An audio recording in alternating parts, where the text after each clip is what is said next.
Hey, what's up YouTube? It's ICU, and in today's video we're going to be discussing the brand new iPhone 7 and 7 Plus exclusive iOS 10.0.3 firmware.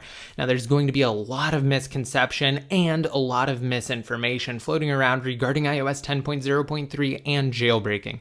In today's video we're not only going to go over jailbreaking and how the firmware may impact the release of the next jailbreak utility, but also what features it offers. So be sure to give this video a huge thumbs up and share it around to inform other individuals who are curious about jailbreaking, specifically iOS 10.0.x up to 10.1, the upcoming release that's still in beta from Apple. Because guys, believe it or not, the information in today's video is incredibly important, and as indicated by the title of this video, this is a status update only. So no, a new jailbreak has not yet been released. To be notified the very second one is just be sure to click the subscribe button below next to my channel name if you have yet to. Now let's get straight into this. iOS 10.0.3 is a rather interesting release in that it is exclusive to the iPhone 7 and 7 Plus.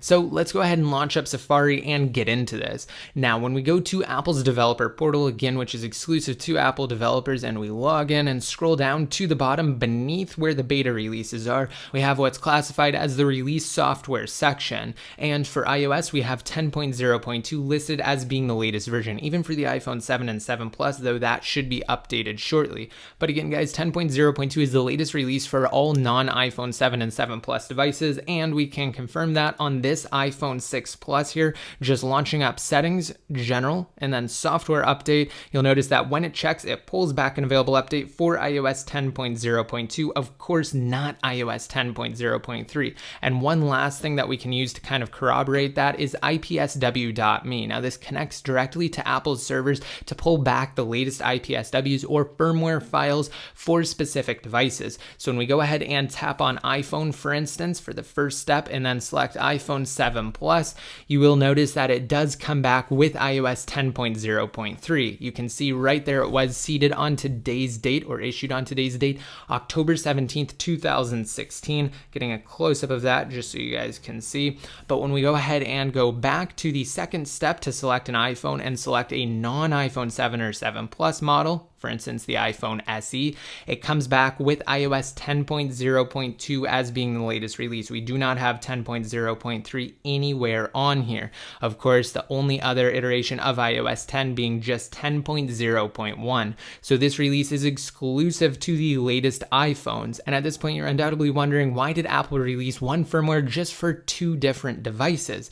Now, that's a great question, and there's a relatively simple answer. See, select owners of the 7 and 7 Plus started noticing that they had severe LTE connectivity issues with their brand new devices, specifically owners with Verizon as their carrier of choice, though other iPhones through different carriers were also experiencing select connectivity issues, again, when trying to connect to their carrier's LTE data network. So iOS 10.0.3 fixes that. That's it. There are no other changes to iOS 10.0.3 and no other outward-facing changes whatsoever that the end user will notice. So if you have an iPhone 7 or an iPhone 7 Plus, you can upgrade to iOS 10.0.3, knowing full well that you will be included when the next jailbreak is released. Speaking of which, we're going to go ahead and just transition straight into how this may impact jailbreaking. I'm going to tell you guys it's not going to hinder the release of the next jailbreak in any way, shape, or form. There are no security fixes that 10.0.3 features over its predecessor being iOS 10.0.2. Now we are still expecting Pengu to release a jailbreak after iOS 10.1 drops. Nothing has changed there. And again, guys, today's release comes well before iOS 10.1. We don't know when 10.1 is going to be released to the public, but we do know that its only real feature thus far is just the portrait camera mode on the iPhone 7 Plus models, being that new camera mode that takes advantage of the dual cameras on the iPhone 7 Plus to essentially make some really awesome photos with the subject in focus and the background blurred at varying levels of blur. It's a really cool effect. If you haven't seen it demoed yet, check out my latest 10.1 video. I have it linked in your cards right now. But anyway, As for jailbreaking, Pangu is undoubtedly waiting for that firmware to be released since it offers something so huge for the iPhone 7 Plus, something that should have been added and should have been available when the device launched, and that's why Apple's going to make a huge push with iOS 10.1. It should hopefully be out soon. I'm going to keep you guys completely notified anytime we know anything related to iOS 10.1 and or jailbreaking for that matter. Also, if you have yet to watch through my jailbreak update playlist for iOS 10 through 10.1, definitely check that out. I will have that linked down below in your descriptions right now, as well as in your cards, because I go into great detail as to what we can expect from the realm of jailbreaking.